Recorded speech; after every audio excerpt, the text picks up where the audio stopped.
1984 সালে হুসাইন মোহাম্মদ এরশাদ সাহেব এই ভালো কাজ করছিলেন। উনি সব করছে জীবনে, স্বৈরাচারীও করছে, ভালো কাজও করছে।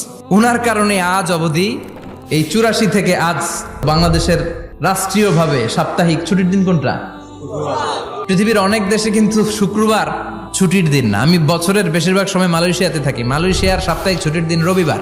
খ্রিস্টানদের সাথে অনেক বিজনেস, তো তারা যদি শুক্রবারে ছুটির দিন করে তাহলে সপ্তাহে 2 দিন ব্যবসা বাণিজ্য কাটা পড়ে যায়। নিজেদের কারণে শুক্রবার বন্ধ, যাদের সাথে বিজনেস ওদের কারণে রবিবার বন্ধ। আমরা আলহামদুলিল্লাহ আল্লাহর দেয়া এই পবিত্র দিনটাতে পেয়েছি জুমাবার। আলহামদুলিল্লাহ পড়েন আলহামদুলিল্লাহ। 3টা জুমা যদি কেউ মিস করে 2টা পানিশমেন্ট। এক হচ্ছে তবে আল্লাহ ফি কলবি, আল্লাহ অন্তরে মোহর মেরে দেয়। ভালো কথা ভাল লাগে না, নামাজ ভাল লাগে না, আজান ভাল লাগে না, ইসলাম ভাল লাগে না, শুধু মৌজ মাস্তি ভাল লাগে। এরকম আছে না নাই? জুমার নামাজে যায় না। আরেকটা হলো কুতিবা মিনাল মুনাফিকিন, মুনাফিকদের খাতায় নাম তুলে দেয়। আল্লাহ হেফাজত করো।